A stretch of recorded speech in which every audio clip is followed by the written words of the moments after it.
እስኪ አንድ ጥያቄ እንጠይቅ። በታሪክ ውስጥ ካሉ ግዙፍ ግዛቶች አንዱ እንዴት ሊገነባ ቻለ? ዛሬው እኮ ከታሪክ መጋረጃ ጀርባ ተደብቆ የቆየውን አስገራሚ ፖለቲካዊ ምህንድስና አብረን እናያለን። እንግዲህ ዋናው እንቆቅልሽ እዚህ ላይ ነው። አንድ አዲስ ግዛት እንዴት ነው በአንድ ጀንበር ብቻ ዓለምን ለመግዛት የበቃው? በተለይ የእስልምና ግዛት መነሳት ለዘመናት ብዙዎችን ግራ ያጋባ ትልቅ ጥያቄ ነው።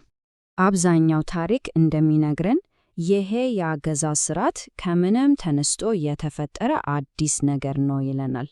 ነገር ግን የድንጋይ ላይ ጽሑፎችስ? እነሱ ደግሞ ፍጹም የተለየ ታሪክ ነው የሚነግሩን። የሚሉት ነገር ቢኖር ከዚህ ቀደም ተፈትኖ ያለፈ ዝግጁ የሆነ ንድፍ ወርሰዋል ነው የሚሉት። እሺ እንግዲያው ወደ ዋናው ጉዳይ እንግባ። ይህን ታሪካዊ ምስጢር ለመፍታት የምንከተለው መንገድ ይህን ይመስላል። በመጀመሪያ የ7ኛው ክፍለ ዘመን የአስተዳደር እንቆቅልሽ፣ ቀጥሎ 2 የግዛት ንድፎች እናያለን። ከዚያም የአብርሃ ሻሻሻው የሳርጎናዊው ጥላ ለግዛት ዝግጁ የነበረ ስርዓት እና በመጨረሻም በእውነተኛው መሐንዲስና በተሳለው ምስል መካከል ያለውን ልዩነት እንመለከታለን። እንግዲህ በመጀመሪያው ምዕራፋችን የምንመለከተው ይህንን ነው። የ7ኛው ክፍለ ዘመን የአስተዳደር እንቆቅልሽ። አንድ ዘላቂና ጠንካራ መንግስት እውነት ከየትም ሳይነሳ በአይን ጥቅሻ ውስጥ ሊመሰረት ይቻላል? ይሄ በአንድ ጀንበር የተገነባ ግዛት የሚለው ተረት ምን ያህል እውነት ነው? እስኪን መርምራው።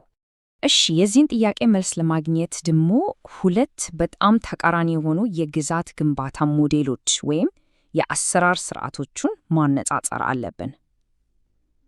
አስቡት፣ አንደኛው ሙሉ በሙሉ የከሸፈ ነው። ሌላኛው ታሪክን ለዘላለም የቀየረ ነው። እንግዲያው በመጀመሪያ የከሸፈውን ሞዴል ይህ የአዲሱ አሱር ሞዴል ነው። አሱራውያን ምን አደረጉ? የአረብ ጎሳዎችን በጉልበት በኃይል እና የራሳቸውን ባህል በመጫን ለመግዛት ሞከሩ። ውጤቱስ እንግዲህ እንደምናየው በጭራሽ ዘላቂነት የሌለው ስልት ነበር። በሌላ በኩል ደግሞ ስኬታማውን የአብርሃን ሞዴል እንመልከት። እሱ የተጠቀመው ስልት ፍጹም የተለየ ነው። የውጩን ኃይል ከአካባቢው ባህልና ቋንቋ ጋር ነው ያዋሃደው። በዚህም የተነሳ ስርዓቱ ልክ እንደ ኦርጋኒክ ወይም የአገሬው ልጅ ሆኖ እንዲሰማ አድርጎታል። ብልሃቱ እዚህ ላይ ነው ያለው። ይህንን ሰንጠረዥ ስንመለከት ልዩነቱ በጣም ግልጽ ሆኖ ይታያል። የአሱራውያን ሞዴል ሙሉ በሙሉ በኃይል ላይ የተመሰረተ ነው። የአብርሃው ወይም የእስላማዊ ሞዴል ግን በባህላዊ ተቀባይነት ላይ የተመሰረተ ነው። ለዚህም እኮ ነው አንዱ ስርዓት ቶሎ ሲፈርስ ሌላኛው ለዘመናት ሊዘለቅሽ የቻለው። እሺ እንግዲያው አብርሃ ይህን የመሰለ አብዮታዊ ስርዓት እንዴት ሊገነባ ቻለ? የተጠቀመባቸውን ስልቶች አንድ ባንድ እንመልከታቸው። እውነት ለመናገር ልክ እንደ አንድ አዲስ የፖለቲካ ሶፍትዌር እንደ መፍጠር ነበር። ይሄ ነገር እንዲሁ በአጋጣሚ የተከሰተ አይደለም። አብርሃ ሆን ብሎ የተጠቀመበት ባለ 4 ደረጃ የፖለቲካ ምህንድስና ነው። የቋንቋ ከቨሬጅ ሽፍን ብለን ልንጠራው የምንችለው በጣም ብልሃት የተሞላበት ስልት ነበር።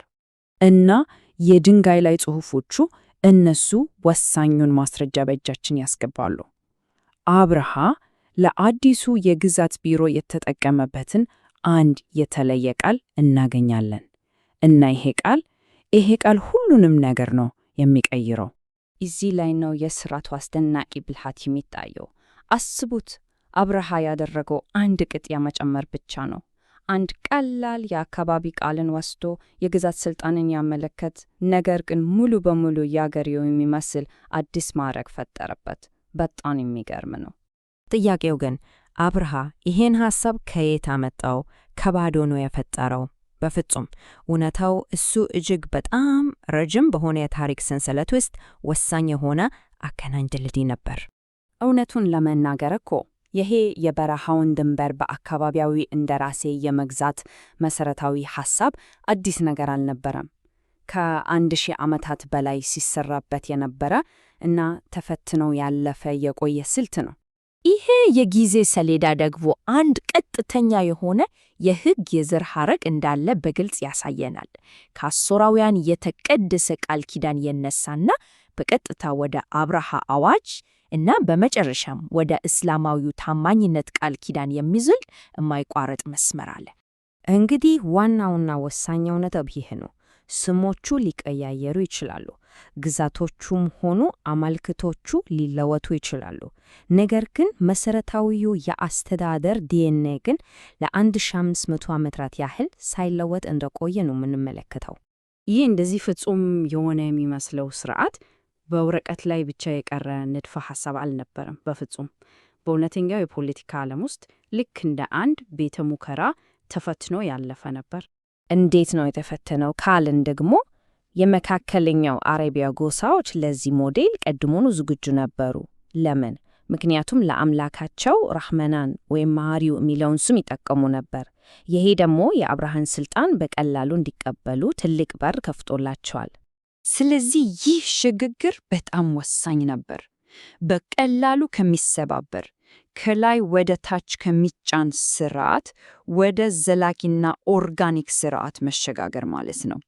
ለዚህም እኮ ነው የአብራ የገዛ ግዛቱ ከወደቀ በኋላም እንኳን የአስተዳደር መዋቅሩ ሳይፈርስ ሊቀጥል የቻለው። እሺ፣ የአብርሃ ስርዓት ይህን ያህል ስኬታማ ከነበረ ለምንድን ነው ዛሬ እንደ ታላቅ መሐንዲስ የማናቀው? ለምንስ ነው ስሙ የተረሳው? መልሱ ወደ መጨረሻው እና ምናልባትም ከሁሉም በላይ ወሳኝ ወደ ሆነው ጽንሰ ሐሳባችን ይወስደናል። ይሄ ጽንሰ ሐሳብ የትርክቱ ቁጥጥር ይባላል። ምን ማለት ነው? ታሪክ በአብዛኛው የሚጻፈው በአሸናፊዎች ነው፣ የአሁኑን ስልጣናቸውን ሕጋዊ ለማድረግ። ይሄ ዘዴ ደግሞ የተወረሰን ስርዓት ወስደው ልክ እንደ ራሳቸው አዲስ ፈጠራ አድርገው እንዲያቀርቡት ያስችላቸዋል። ይሄ ንጽጽር የትርክት ቁጥጥር በተግባር እንዴት እንደሚሰራ በደንብ ያሳየናል። እዩት፣ የአብርሃ ስርዓት ሙሉ በሙሉ ተጠብቋል። እሱ የፈጠረው ኸለፈት፣ የራህመናዊ አስተሳሰብ፣ ሁሉም ነገር አለ። እሱ ራሱ ጠባሳ ፊት ባሪያ፣ የከሸፈ ወራሪ ተብሎ እንዲታወስ ተደርጓል። ለምን? አዲሱን ስርዓት ሕጋዊ ለማድረግ ሲባል። እና ከሁሉም በላይ የሚገርመው ነገር አብርሃ የተጠቀመበት የቋንቋ ሽፋን በጣም ስኬታማ ከሆኑ የተነሳ የራሱንም ማንነት ከታሪክ መዝገብ ውስጥ ደብቆታል። እሱ የገነባውን ቤት ለተተኪዎቹ ልክ እንደ አዲስ አስመስሎ አስረክቧል። እና ይሄ ነገር በመጨረሻ አንድ ትልቅ ጥያቄ ጋር ይተወናል። ዛሬ የምናውቀው ዓለም ምን ያህሉ የተገነባው እውነተኛ መሐንዲሶቹን እንድንረሳ በተደረግንበት መሰረት ላይ ይሆን?